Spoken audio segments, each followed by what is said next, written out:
Hello, welcome to Dissident Canada. My name is Tyler. The situation at the BC Ostrich farm continues to be dragged out, most likely in an attempt to allow the attention of the Canadians, who this is a very much a proxy issue for their attention to drift elsewhere and allow then the government to say, come in and do the deed that they want. Not the best outcome, but it's likely what they're trying to do. um, Although I'm beginning to think that is not what they are trying to do. It is seems to appear to be more heading into a very smart, sophisticated psychological operation meant to demoralize, fracture, and divide. And I'm totally going to get into this because it's been a little over 2 weeks since I last talked about this, and it seemed like then that the stay of execution was all about over. Yeah, there were some intervening legal things, and I think at this point that doesn't really matter. Again, what is going on looks to be more in line with a sophisticated psychological operation. And it proves one thing that I've been beginning to think for a very long time. Well, the people who may be running the show are, smart on paper. They were able to get credentials to a certain extent, and probably are able to say some very smart things and know some very complicated topics. I do not think they're intelligent, and I do not think they are wise. The modern saying about wisdom and intelligence and being smart in general is knowing that a tomato is a fruit is a sign of that you are smart and intelligent, and wisdom is knowing not to put the tomato in a fruit salad. It's the saying for in the times of when idiocracy looks to be more of a documentary than a funny movie. But, anyways, what's been going on is you have CIFA, the RCMP, and local PD, I believe, as well. I think I've seen local police over at this ostrich farm, making a big, elaborate show for the independent journalists and protesters who have been out there covering this. Not all of them since the beginning, but more as, things have ramped up, have showed up, and are continuing to attempt to stop what seems like the inevitable right now. And in doing so, they've, videotaped the supposed doctors or whatever, the CIFA agents doing, parading around the ostriches, general forms and all various forms of animal abuse. The ostriches fighting back. They understand that these people are no bueno and treat them as such, which praise be to the ostriches for understanding that these people are dickheads and need to be treated as such. But if you go into why I think this is a psychological operation being run and looks to be at least a little bit boosted online in at least certain communities. Now, I'm not saying that the people boosting it are working for the government. They may just be, hey, this is a topic, it's people like it, whatever. I'm not going to go that far. I'm not going to accuse anybody online of being, a Fed or whatever today, because, it doesn't have anything to do with the usual suspects. But it does get promoted to the crowd who want freedom, sovereignty, the people who understand those concepts and who want that in Canada and want to reform Canada in many ways into more of a US model in which the people are much better represented. And the reason I've come to this conclusion is if you go and read Machiavelli, basically everything that the Canadian government is doing in this situation is the direct opposite, all right, of what Machiavelli says you should do. Like, Machiavelli in The Prince talks about, at a certain point, acts of cruelty. He doesn't go into, much examples and so on, but he says, if you're going to do acts of cruelty, they must be carried out swiftly, efficiently, and, mercilessly, all right? So that it is a shock to the system, but then it's over and done with. It's not carried out, all right? Because if you carry it out, over days, weeks, months, years, you continually make a wedge issue, and you are guaranteeing to create yourself a problem. But, all right, this is where it comes into a psychological operation. What if you have such a control over a large-ish percentage of the population? They're indoctrinated to you, all right? You have this growing freedom movement, all right, of freedom-minded people, all right? But it's a very divisive movement of independent thinkers, all right? And you create a wedge issue, all right? And you draw it out very long. You make a big spectacle of it. You use independent media because your media sources aren't going to touch this, and you don't let them touch it, so that your acts of cruelty, again, over a period of time, are not broadcast to those you control, all right? So to them, it doesn't exist. But to the freedom-minded people, it does exist, all right? And it's becoming a bigger and bigger proxy issue for the state of Canada, because if you look, it is the government torturing and abusing, in this case, animals who are unable to effectively fight back. And the people are there trying to help these animals are also having a very hard time pushing back against these acts of cruelty and these objective acts of cruelty. Like, it's quite literally been described by multiple people who are in the know, who are down there. This is animal abuse at a certain degree, all right? So you've got all this happening, and what this does is, with the freedom-minded people, you have, again, very many independent thinkers, some people who think tactically, some people think politically, but like it fractures the group from those who are willing to turn a blind eye to this because, hey, we've got more important issues than just a ostrich farm in BC. We've got the Liberal budget coming up. It's crazy. We've got all this corruption. We need to stay focused on this and hammer them there. All right. But to the more, freedom-minded people who have been more politically activated in, say, like the last 5 years because of COVID, the overreaches and the continued overreach of the federal government, this is an issue that matters to them because this issue perfectly reflects what has gone wrong in Canada.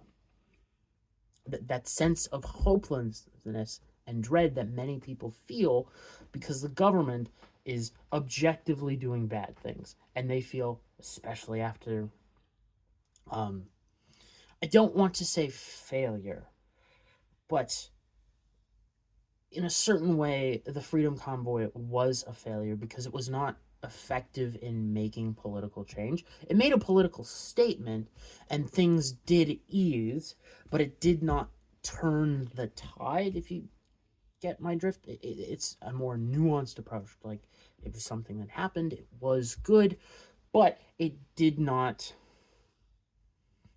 end up the way everybody hoped and dreamed. So, it's not the best outcome, let's say. Not a failure, but not a 100% success, say a 51%. It helped get rid of Trudeau, and it minimized the damage that he was able to actually do. But besides the point, so now you have another fracture being created in a group of people that are, again, very independent minded and very willing to, especially because of the last 5 years, cut like demographics that would they could vote with away from them and separate themselves.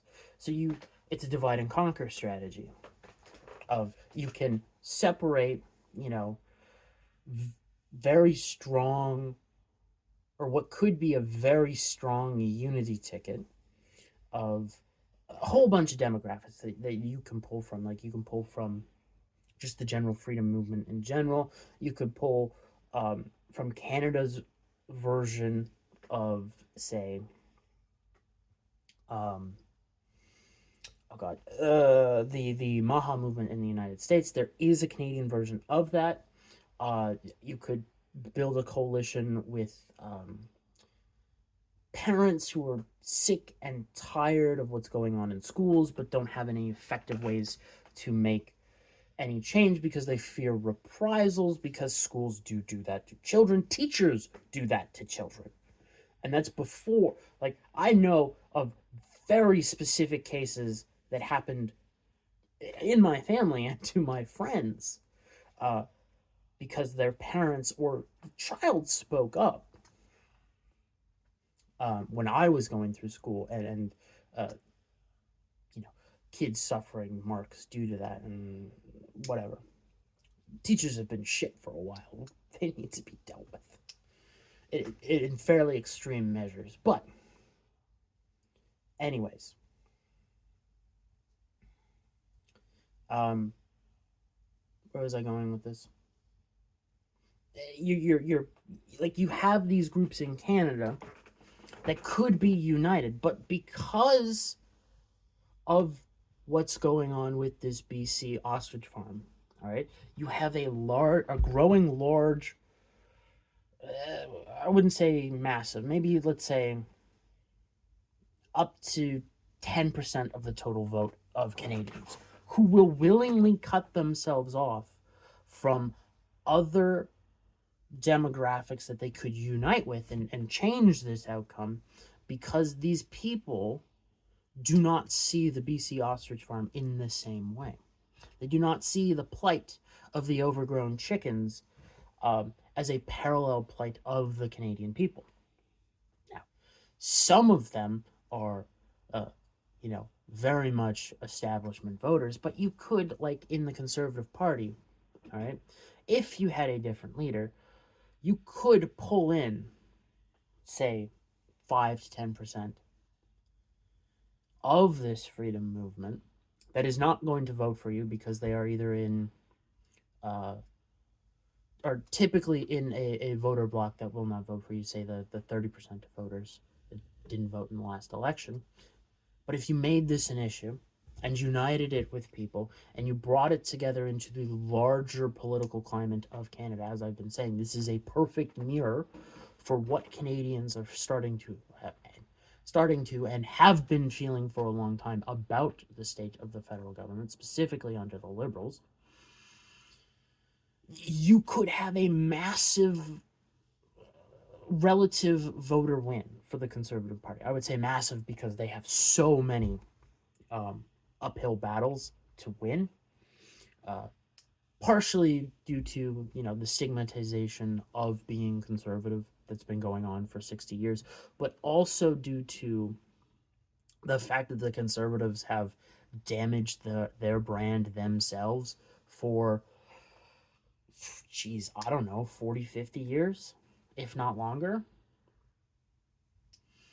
So, it may be one of those irredeemable brands that you need to bring about a new brand in for political means, but that's neither here nor there. But like this issue is such a wedge issue. Go like to any online talk space that is talking about this and listen to confirmed people,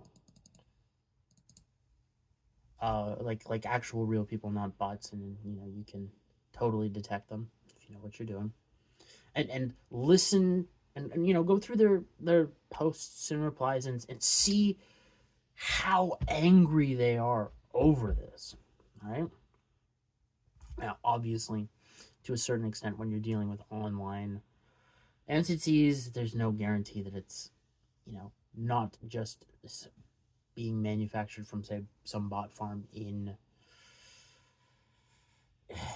India, Pakistan, Russia, China, the North Korea, the usual suspects who do these things to drive wedge issues. But this very much has seemed like a organic wedge issue built, well, organically built from the beginning and turned into, again, a psychological operation to demoralize people, the people you would actually want on your team. If you had if you had better leadership in this country, uh, and people who understood how to build coalitions, and that you kind of have to give a little bit to everybody and say, this is the general plan, but there's something for you, there's something for you, there's something for you. We're gonna go after the unsustainability of the deficit or whatever. We're gonna deal with the economy. We've got this terrific plan here. We're just gonna unleash everything that Canada has to offer. We're gonna reform education. We're gonna reform the ever living hell out of the healthcare system. We're gonna tackle the immigration issue. And if you're not talking about tackling the immigration issue as as anybody that isn't from the left wing, like, you're just going to lose. You have to hit that issue head on. Otherwise, you will not win. And you have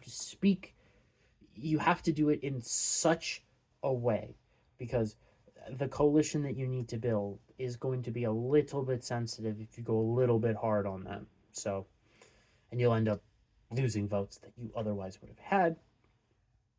So it's complicated, but you could very well do that. And you could have the BC Ostrich Farm as a rallying cry, but you are not seeing this. Like, the fact that Pierre has not done a photo op there is mind-boggling, as it appears that his entire team is gearing up for an election. And it looks, to a certain degree, like the potentiality that the Liberals are also gearing up for another election. But that is tomorrow's video. I'm somewhat iffy on it. I must think about it more, because there's good reasons for a new election, and good reasons for not an election. I lean to the side that it's a distinct possibility. The timeline may be off. Like, I don't think, like, we could very well get an election in December. I just don't see how that goes over very well, though. But that is tomorrow's video. I will get into that. Till then, have a good day. And remember, this is a very freaking important issue in Canada. Does not seem like it, because it's only 200 overgrown chickens that lay giant eggs, which I would very much like to try one day. Anyways, it is a reflection of how people feel about the Canadian government.